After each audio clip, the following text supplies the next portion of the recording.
Beberapa penggerak ISG sudah mulai recover. Apakah ini waktunya untuk kita kembali lagi ke ISG, kembali lagi borong saham-saham yang menarik, yang udah terdiskon luar biasa besar? Kalau misalnya kita ngelihat sebenarnya dari kondisi yang ada sekarang, saham-saham konglomerasi itu mulai recover, terutama untuk konglomerasi dari grup Barito. Ini kan salah satu yang paling tertekan. Ini bisa dibilang menjadi pemberat ISG yang paling utama sejak awal tahun ini. Bertubi-tubi kita nggak bisa bilang ISG ini merah sebenarnya itu karena terjadi perang. Perlu diingat bahwa ada yang meriset, ada yang mengatakan bahwa Indonesia kalau misalnya terjadi perang dunia ketiga itu termasuk dalam list negara yang paling aman.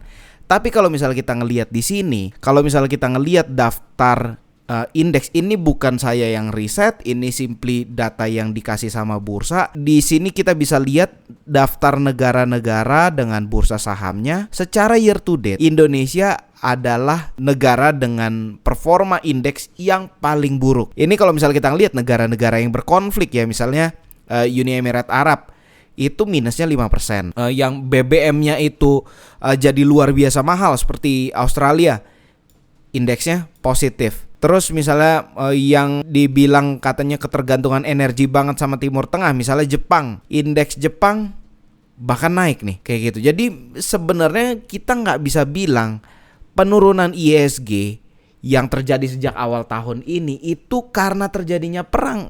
Negara-negara yang berperang, negara-negara yang terimbas langsung sama dampak dari perangnya tersebut, bursanya nggak jadi soal nih. Bahkan India nih yang minusnya cukup mirip sama ISG, itu minus 9%, ISG sampai sekarang masih minus 13%.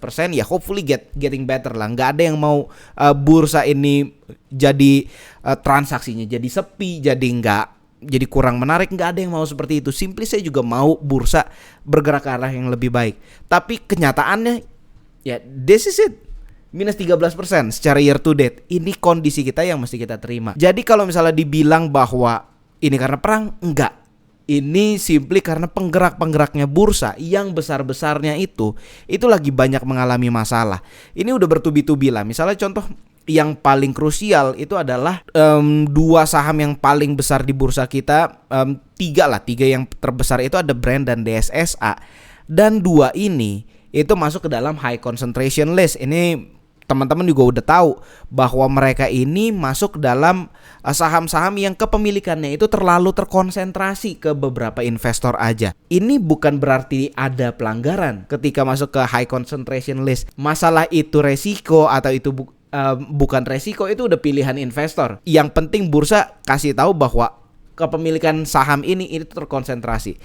Sehingga ketika dirilis data tersebut, ini luar biasa jatuhnya. Dan salah satu dampak dari penurunan yang terus berlanjut itu adalah ya, ini kalau misalnya kita ngelihat nih ya, volume transaksi dari bursa kita itu cenderung menurun nih. Kalau misalnya kita ngelihat dari setahun terakhir, ini volume transaksi di bursa itu cukup tinggi, tapi beberapa waktu terakhir itu jadi rendah banget. Terutama ketika sebelum masuk libur lebaran, itu transaksi dari bursa itu rendah banget, sepi banget marketnya. Beberapa waktu terakhir ini udah mulai menggeliat lagi.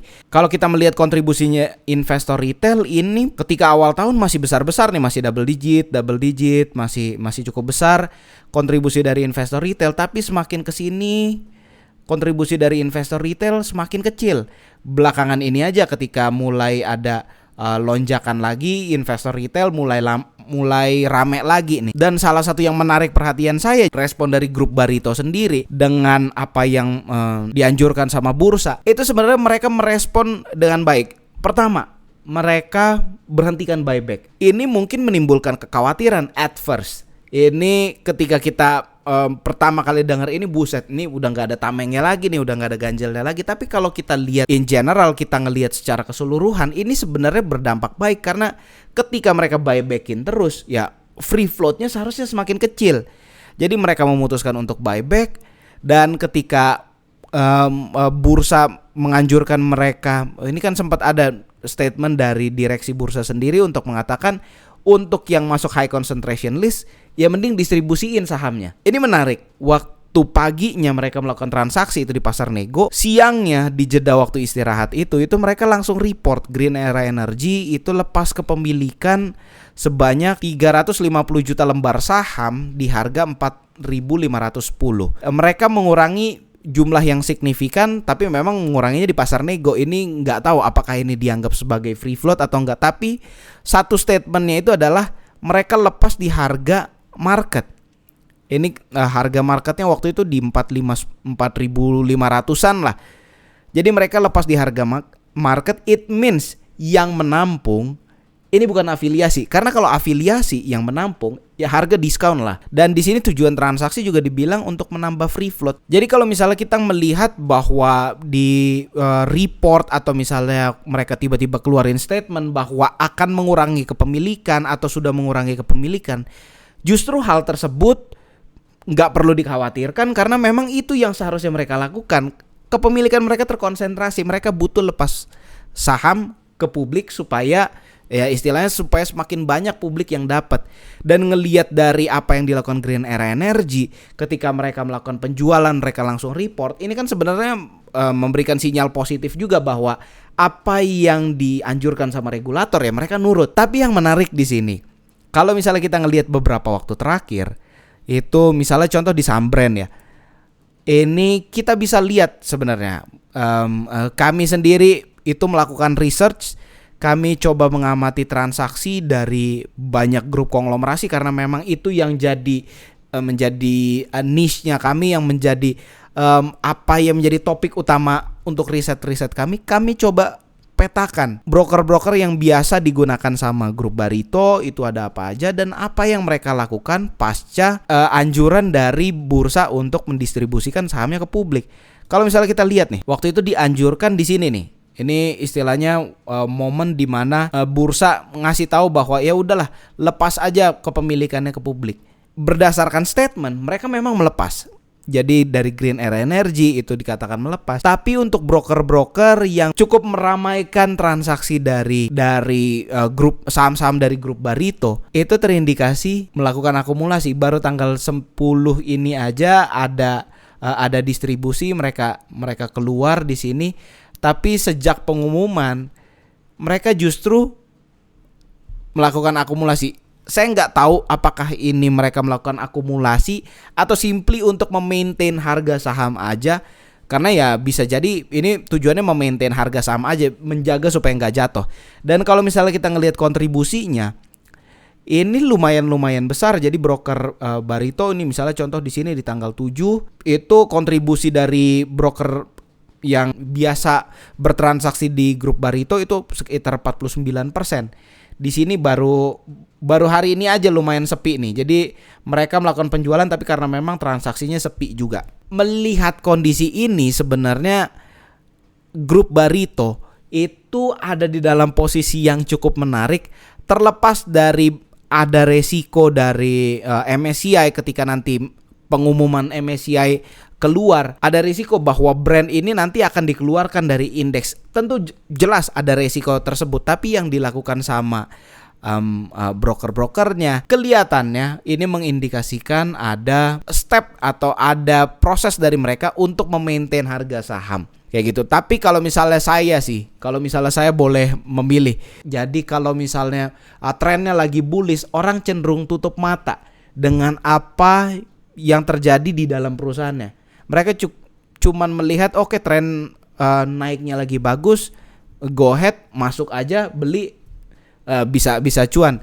Tapi kalau misalnya di kondisi-kondisi seperti sekarang ketika ada crash, konsentrasi dari uang itu lebih mengarah ke mana yang lebih berpotensi untuk survive dalam jangka waktu yang lama. Kalau misalnya terjadi krisis, ini perusahaan setidaknya survive. Kalau misalnya saya boleh memilih dari grupnya Pak Prayogo sendiri, dari grup Prayogo di sini, kalau misalnya saya boleh memilih yang